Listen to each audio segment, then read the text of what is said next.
Okay, another morning. Got to bed around 10 last night after watching Puffin Forrest's recap of his Curse of Strahd game, which was kind of cool. And had trouble sleeping. Woke up around 4:30.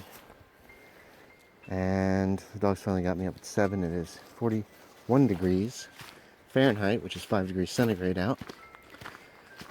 When I woke up at 4:30, I remembered a dream, and it was very intense. And at the time, seemed very important. It was a good story, although it doesn't make a whole lot of sense. So I wake up in my dream in my room, which had been filled with shelves covered with gaming stuff, tabletop gaming, books, box sets, everything. And the shelves are bare. And I look and I see near the door, there's a guy. He's wearing a mask so I can't see his face. He's pushing one of those library carts. It has some of my games. This guy's robbed me of everything. Looks like I ran after him. He's just gone. Poof. So the next day begins the mystery. I'm trying to figure out who this guy is. I get together with a few people. We end up going to a bar, like a nightclub. And maybe this was the same night. Maybe it was the next day. Because there was one woman that we knew. I think it might have been. Oh wow, I can't remember her last name. Her name's Ariel. She played she was on Ben 10, the live action movie. Beautiful redhead. Or maybe she was one of my friends who was helping me at this place to try to find this woman. In any case, there was this woman. We confront her amongst all these other people, like in bookshelves, because that's the kind of club it was. And she's very indignant. And claims, no, she didn't do it. How dare we? Blah, blah, blah. Oh, there goes the squirrel. And then storms off. And the way she acted didn't seem to indicate any guilt. Like, it's like, okay, I don't think she did it.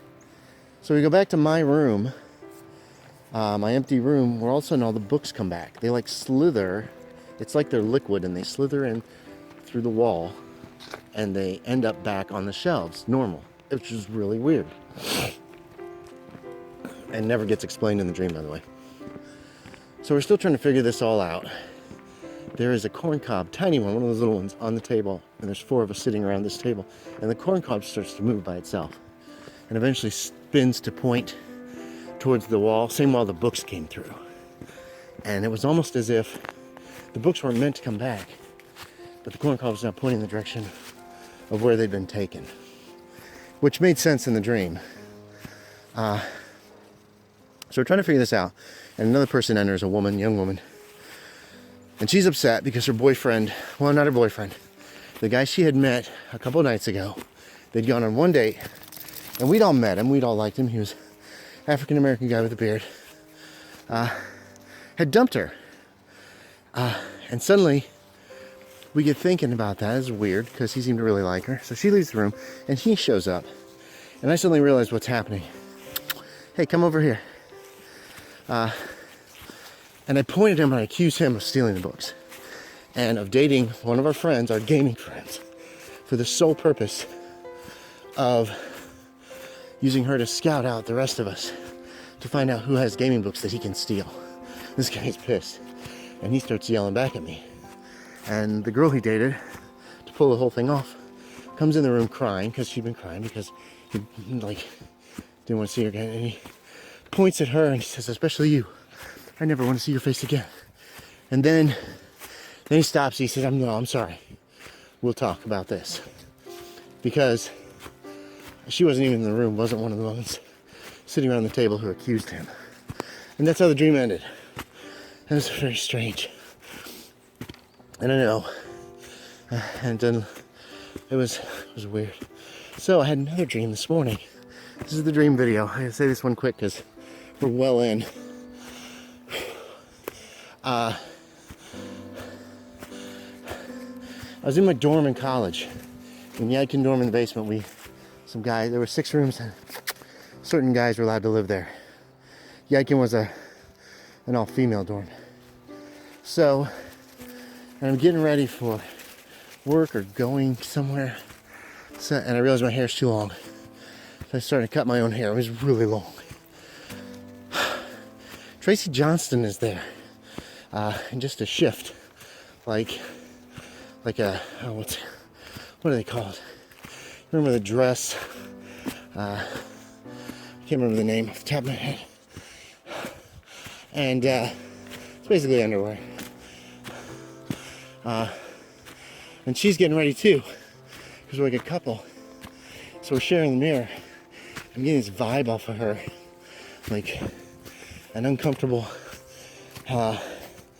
wish you weren't here, we're breaking up kind of vibe.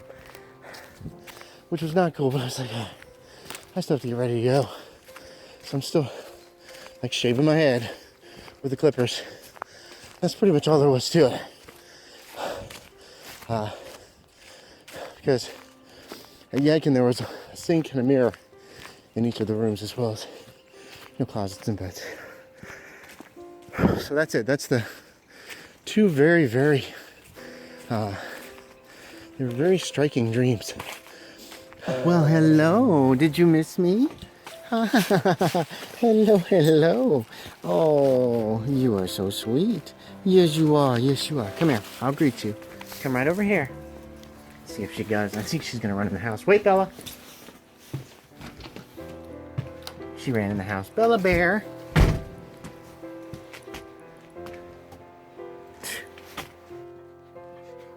We're getting ready to go for a walk.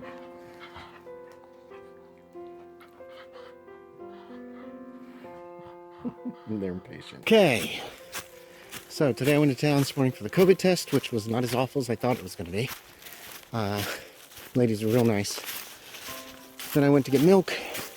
Stopped by the funeral home to pick up newspapers with Dad's obituary.